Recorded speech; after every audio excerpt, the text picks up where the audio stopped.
Si à la suite de tout ce que j'ai entendu, tout ce qui a été dit avant moi, je voudrais d'abord m'incliner sur la pertinence de tout ce qui a été dit avant moi.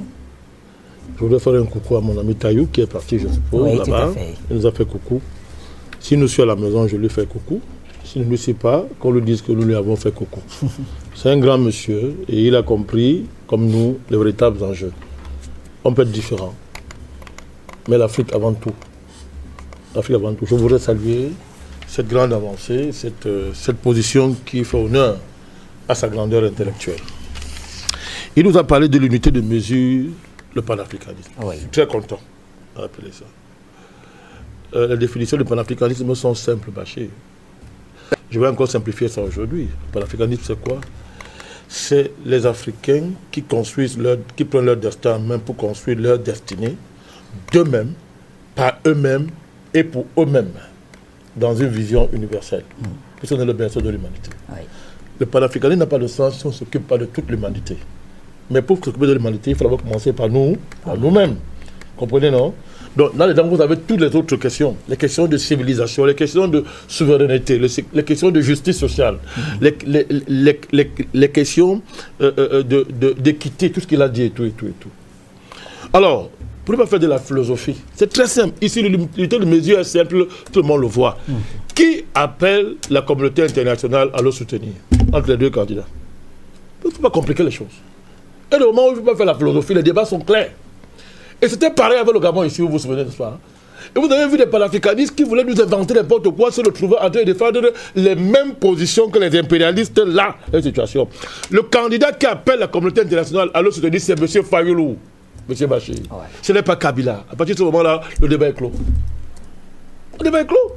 Fayoulou, ce matin, il a dit, il appelle la communauté internationale à ne pas reconnaître le président qui sera élu, proclamé par la Cour. 1. 2. Il a appelé ses partisans à des manifestations. Oui. Il n'y a pas d'unité. L'unité de mesure est déjà toute faite là, c'est clair et c'est net, il n'y a pas de débat. Ce n'est pas Kabila aujourd'hui qui appelle la communauté internationale à le soutenir. C'est M. Fayoulou et ce n'est pas le fait du hasard, mon cher Bachir. Le débat, il est clos. Pourquoi on fait la sorcellerie? Alors moi, je suis très heureux parce que Bachir, depuis 5 ans, 6 ans, la RDC, c'était mon affaire, particulièrement personnelle. Avec le Burundi et les autres. Qu'est-ce que je n'ai pas entendu et je n'ai pas suivi? Je suis très heureux de voir le retournement de toute l'opinion africaine par rapport à la question de la RDC. Les gens ont compris les enjeux. Que ce n'est même pas une affaire d'élection. Les gens ont compris ça. Ce n'est pas une affaire de transparence électorale, là. Oh, je reviendrai tout à l'heure. Ce n'est pas ça. C'est une affaire de libération.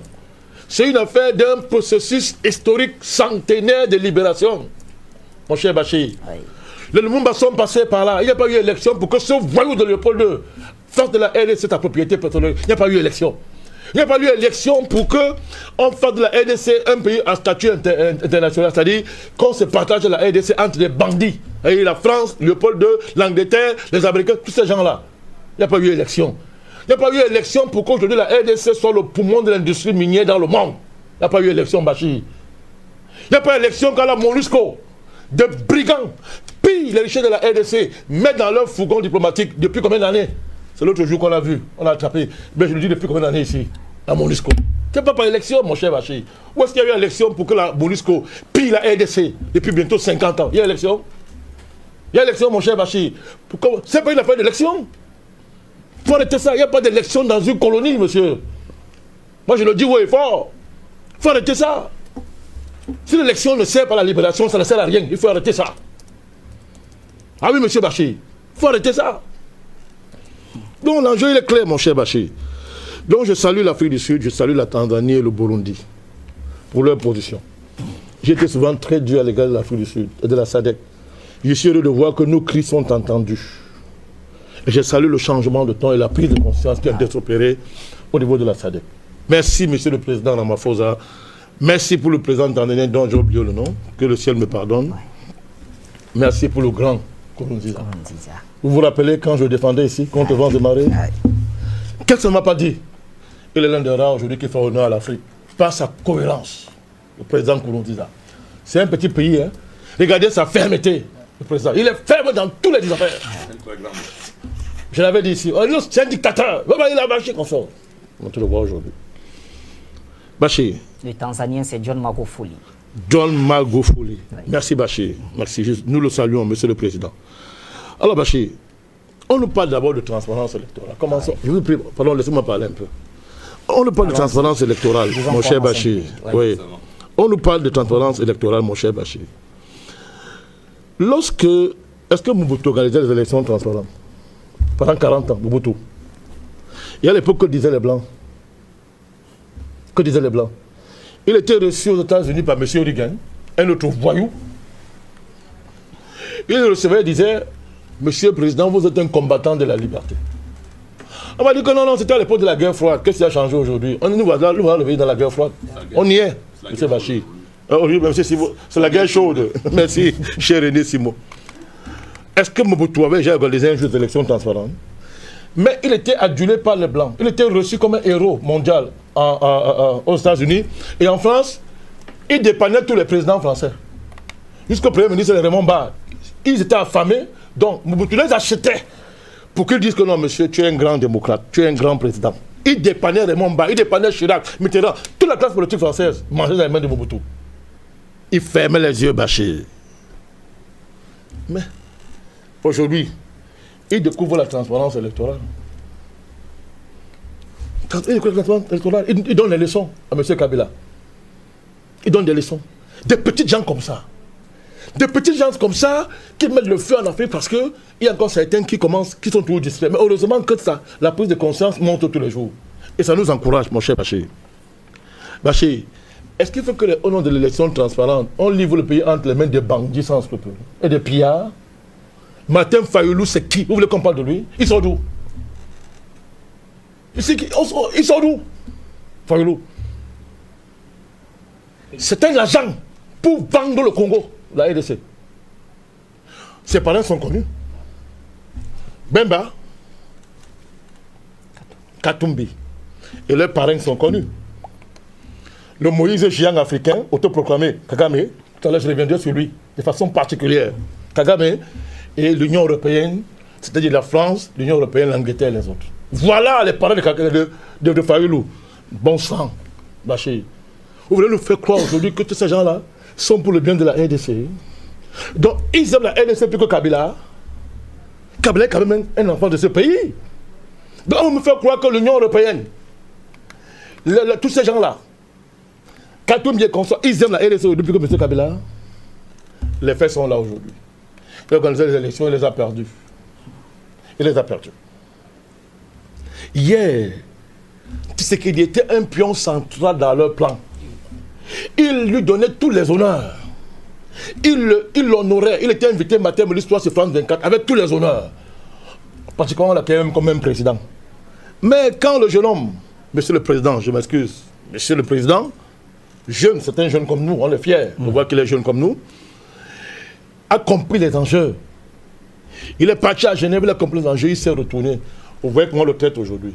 Bachir, qu'est-ce qui s'est passé pour que quelqu'un qui s'adulait hier encore, il y a pas longtemps, aujourd'hui, monsieur les Belges, un pays comme ça de bandiers, de criminels, les Belges sont en train de nous dire que monsieur n'a pas de diplôme. Qu'il n'a pas de diplôme, que ces diplômes sont faux. Sont des faux. Alors on découvre ça le jour où le gars s'est retourné et dit maintenant il défend les intérêts de mon pays. J'ai compris votre jeu, ça ne marche pas. Transparence électorale.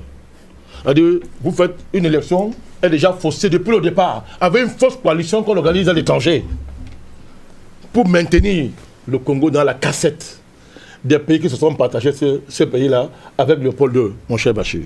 Pour comprendre, Bachir, ce qui se passe, soyez très prudent. Restez très vigilant, Bachir. Parce que le comportement de l'Union africaine, ne prenons pas ça à la légère. Il y a un projet plus profond que ça, je vais essayer de l'expliquer. Pour comprendre ce qui se prépare en RDC, Bachir, quand vous comprenez que, je vous ai dit que les mines, le poids des mines dans aujourd'hui la géoéconomie mondiale, mon cher Bachir, quand vous voyez l'importance et que vous comprenez que la RDC est le poumon de cette économie, vous comprenez que les enjeux sont trop grands à l'heure actuelle, mon cher Bachir. À l'heure actuelle, les enjeux sont très grands. Et si on a pu demander de faire une pédagogie géopolitique au niveau de relations internationales, je vous en prie, Bachir, je vous ai supplié. L'affaire-là me tient tellement à cœur, comme vous d'ailleurs. Bachir, regardez la sortie internationale, vous allez comprendre pourquoi l'Union africaine est sortie. Ne vous fiez pas à ce qui se passe au Conseil de sécurité. Au Conseil de sécurité, les Occidentaux savent très bien que ça ne va pas marcher là-bas. La Russie et la Chine sont là. C'est-à-dire, au moins là, ils ont un plan B qu'ils sont en train de mettre en place. Pourquoi? Vous savez bien, M. Trump actuellement est très contesté aux États-Unis. Il y a le shutdown qui est en train de se transformer en crise gouvernementale pratiquement. Bon, ça fait plus de mois, le record a été battu. Oui. Il a derrière lui un autre dossier, l'affaire russe. Ils sont toujours derrière lui là. Hein. Vous avez M. Macron. Il dit que la France, maintenant, malgré son débat, les gilets jaunes sont collés derrière. Il n'arrive même pas à voyager. Pour la première fois, il a dit qu'il ne va pas à Davos. Il ne sort même pas. Vous comprenez? Il ne sort même pas. Bachir, j'ai suivi son discours, ses vœux aux armées françaises de la semaine passée. M. Macron dit dans son discours que l'armée française a vocation à protéger l'Afrique. Est-ce que vous écoutez ce que ça veut dire? C'est ce que ça veut dire? Alors, je vais vous dire pourquoi. Vous regardez l'Angleterre. Theresa May est en mauvaise posture, mon cher Bachir. Vous prenez l'Union européenne. La montée des partis nationalistes rend l'Union européenne malade. Et on est là aux élections européennes qui vont arriver bientôt. Cette configuration, Bachir, a déjà eu lieu par le passé et a créé les conditions de créer des guerres à l'étranger. M. Macron, aujourd'hui, a besoin d'une guerre à l'étranger pour s'en sortir en France. On va envoyer le bière en France pour continuer. Je dis que M. Macron a besoin d'une guerre alors on parle pour s'en sortir en France. Et ce n'est pas pour rien que c'est M. Le Drian qui était très agressé dans le dossier congolais. Ce n'est pas le fait du hasard. Même M. Trump, Theresa May, ils ont besoin d'une guerre dans la pure tradition occidentale, mon cher Bachir, pour régler, s'en sortir et créer un foyer de diversion. Le deuxième argument fondamental, pourquoi une guerre dans les Grands Lacs est une carte qui est sur le table, alors nous parlons, mon cher Bachir, c'est qu'ils viennent de perdre en Syrie. Ils ont beaucoup misé là-bas en Syrie, ils ont perdu. Il faut impérativement un autre grand Moyen-Orient. Ils vont le créer dans les Grands Lacs. Je vous dis, alors nous parlons sur la table, l'option militaire est sur la table. Paris veut la guerre. Et Paris espère convaincre les Russes et les Chinois. Les Américains sont déjà partants. Trump aujourd'hui ne perdra dernière guerre de s'aligner, Bachir. C'est pour ça que nous regardons les Russes et les Chinois avec les yeux droits dans les yeux dans cette affaire. Nous les regardons les yeux droits dans les yeux dans cette affaire. La crédibilité de la Russie et de la Chine se jouera encore là-bas en RDC. C'est clair. Mais je vous dis qu'ils veulent la guerre. Ne rêvez pas. C'est pour ça qu'on a débauché M. Bachir. Ouvrez les yeux. Mais posez-vous la question, M. Bachir. Qu'est-ce que le président Déby, que nous aimons tant, va faire dans une telle réunion alors où nous parlons? Macron était à Djamena il y a 2 semaines. Vous voyez qu'il faisait quoi là-bas? Les Africains regardent tous les yeux en retard. Depuis 6 mois, si je vous interpelle sur Kagame, je vous dis que ce monsieur est dangereux pour l'Afrique. Qui m'écoute? C'est pour ça qu'ils l'ont placé à la tête de l'Union africaine. C'est pour ça qu'il s'est réconcilié avec la France. C'est pour ça qu'on a placé sa soeur là-haut, c'est qui là? À la francophonie, monsieur. Mais ouvrez les yeux. Vous voyez que c'est pourquoi? C'est un traître dans le continent africain. Le grand traître, Paul Kagame. C'est lui le traître. On va baisser un peu d'un ton. C'est pour ça qu'on a... Ouais. Non, Bachir, laissez-moi, ça dit vraiment. On va pas baisser. Ça dit que c'est pour ça qu'il est là. C'est pas le hasard, mon cher Bachir. Monsieur Déby qui va s'asseoir là-bas. Quand dernièrement il y a eu l'élection chez lui, les gens ont contesté. Il y a eu une crise particulièrement avec Paris. C'est la fait des militaires disparus, mon cher Bachir. À l'époque, vous étiez en Djamena. Je me rappelle très bien. Qu'avons-nous pas fait ici pour défendre notre cher pays, le Tchad, cher pays ami, le Tchad. Et quand on se souvenait de ce qu'il a fait pour le Cameroun, Boko Haram, mon cher Bachir, le président Déby a oublié ça. Il va s'asseoir dans une réunion pour poignarder l'Afrique dans le dos. Si à ce moment-là, Kabila s'était réuni aussi avec le président pour dire que ton élection là, on a raison à ton opposant, qui a beaucoup dit qu'il a gagné l'élection. Tu te souviens très bien, non? On a raison. Qu'aurait pensé le patriarche Déby? Bachir a la vie. Ne fais pas autre chose que tu n'aimes pas qu'on te fasse. Ce n'est même pas une affaire de religion, c'est une affaire de logique. Le président, il va faire quoi à l'Union? Non, Macron est en France. Et on balance les miettes. Je suis conscient des difficultés que le Tchad traverse.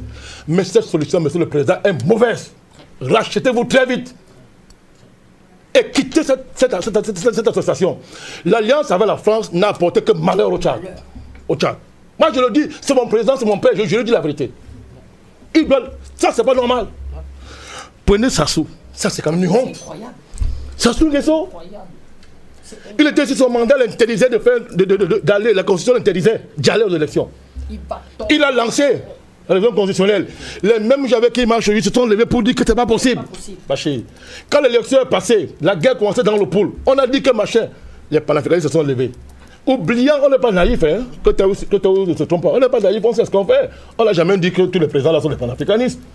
On a bien dit qu'on est dans une alliance de raison avec eux. On n'a pas rêvé. Nous sommes là pour défendre le président Sassou Nguesso, M. Bachir. Et voilà le président Sassou. Il va s'asseoir dans une réunion où on nie la souveraineté de la RDC. Et dans la réunion, parce que Kagame les fait miroiter les mines qu'ils vont partager entre eux et le soutien de l'Union européenne et de la France. Sassou Nguesso. Mais nous, on n'est pas pressés. Hein? On n'est pas pressés, on attend. Les crises vont commencer dans ce pays-là bientôt. Nous ne sommes pas pressés. Donc, alors, Alpha Condé sans commentaire. Moi, je ne perds pas le temps sur un type comme ça. Mais je veux seulement rappeler que c'est un opposant historique. Hein. Ceux qui me disent l'alternance pour l'alternance, là, c'est pas là l'opposant historique. Il a dit qu'il a fait 30 ans d'opposition. Depuis que l'on est au pouvoir, il nous fait regretter la Sala Conté. La Sala Conté était mieux. Donc voilà le bilan de l'opposant historique. Je ne m'attends pas sur lui. Museveni sans commentaire. Il vient de forcer un autre mandat chez lui. Oui. Kabila n'a pas mêlé dans leurs affaires. Kabila dit je vous respecte la souveraineté de votre pays. Alors Moussa Faki. Moussa Faki. Il va être président du Tchad. Je l'ai dit depuis. Oui, bien sûr. Il donne les gages partout. Quitte à aller brûler un grand pays comme ça. Moussa Faki. Tassinda Bertrand vous a démontré comment est-ce qu'ils ont violé tous les statuts de l'Union africaine. Mon cher Bachir. Kagame, président de l'Union africaine, viole la souveraineté d'un État en allant piller les richesses de ce pays. Au vu aussi de l'Union africaine, je crie ici depuis 6 mois. Faki n'a rien dit. Parce que de temps en temps, il sera dépanné par Kagame. Moi, je dis les mots crus. On va le dépanner en dollars. Il préfère fermer les yeux. Il voit l'Union africaine dans ses statuts interdit ça. Kagame viole le statut, viole les bases de l'Union africaine. Il va s'installer en RDC. Alors nous parlons, près de 20% des richesses de Rwanda viennent du pillage de la RDC. Et dans ce pillage, Kagame en profite personnellement, lui et son clan. Il est aujourd'hui l'homme des hommes les plus riches de l'Afrique, mon cher Bachir. Je vous dis, l'un des hommes les plus riches de l'Afrique, mon cher Bachir. Et pour ça, quand vous êtes très riche en Afrique, par ces voies-là, vous voulez garder l'argent où? Vous êtes obligé de composer avec les Blancs pour sécuriser votre trésor, mon cher Bachir. Et en retour, on vous demande de faire les œuvres les plus basses, y compris détruire un pays comme la RDC. Kagame connaît la démocratie chez lui. Il y a la démocratie version occidentale chez Kagame. Bachir, je vais terminer, je chute rapidement. Je suis presque à la fin. Est-ce qu'il y a une démocratie occidentale chez Kagame? Kagame, il n'y a pas d'opposant chez lui. Même quand tu es à l'étranger, on te pousse pour te tuer. Pour te tuer. Il n'y a pas de chien privé là-bas au Rwanda. Quelle leçon ce monsieur a donné à Kabila? Kabila vient de faire une élection, il a perdu. Kagame d'avance, c'est un roi. C'est un roi là-bas chez lui. Donc, Bachir, il y a des choses qu'on ne peut pas accepter. Ce que pendant Kagame est en train de faire, les panafricanistes ne peuvent pas se taire. Ne peuvent pas se taire. Et le plan militaire qui est en préparation. Et observez bien le silence de Bemba et de Katumbi. Ils ne disent rien pourquoi. Avant l'élection, ils ont été reçus à Kigali. Vous avez oublié ça? Je vous l'avais dit ici. Ils ont dit que toutes les options sont sur la table, quitte à prendre les armes pour le faire. En ce moment, nous voulons seulement dire ceci. Au Moïse des Grands Lacs, il dit qu'il est Moïse, il a un bâton. Pour Kagame, il dit qu'il est Moïse. Au Moïse des Grands Lacs, on ne gagne pas tous les guerres qu'on engage, même quand on a le soutien des Blancs. On ne gagne pas. Nous saluons, je l'ai dit, le retournement raisonnable de nos amis de la SADC. Nous saluons la position de l'Afrique du Sud. Nous demandons, en toute modestie, on donne pas nos autres à nos patriarches, président, une réunion extraordinaire de l'Union africaine. Pour constater que le président de la Commission a échoué. Il faut le chasser. Non, laisse-moi aller au Boubachi. Faki a failli à sa mission, il a violé. Je peux terminer. L'Union africaine va en décider, président Madakaï. C'est une proposition modeste, je tire les conséquences. C'est la première fois, aussi grossièrement, qu'un président de la Commission se comporte comme ça. Se comporte comme un mercenaire en plein jour. On viole les statuts de l'organisation. On viole ses principes et on va aller attaquer un pays frère. Un pays frère qui a toujours été constant dans son adhésion à l'Union africaine. Donc nous demandons une réunion extraordinaire de l'Union africaine, pour gérer ce cas et prendre acte du comportement de M. Paul Kagame, qui n'est plus digne de présider une telle organisation, et du président de la Commission, qui a trahi sa fonction. Il doit démissionner. Très bien, merci en tout cas. Et je rappelle que tout ceci n'engage que ceux qui l'ont dit. Cette réunion était une réunion informelle. Ouais. Elle ne représentait pas l'Union africaine, dont même l'ONU, qui est une organisation que nous appelons une organisation terroriste ne s'est pas réunie dans cette histoire où on ne sait pas quand les invitations sont parties. Des gens se sont retrouvés là pour aller demander en fait à la RDC de devenir un État sous tutelle du Rwanda et d'aller vendre cette souveraineté à l'Union européenne et attendre les ordres de Bertrand Tatinda. Inacceptable et intolérable. Très et on rapidement. le comprend d'ailleurs. Il vaut mieux qu'ils n'aillent pas à Kinshasa parce que la population les attend. Nous sommes déjà à la fin de l'émission. Luc Michel,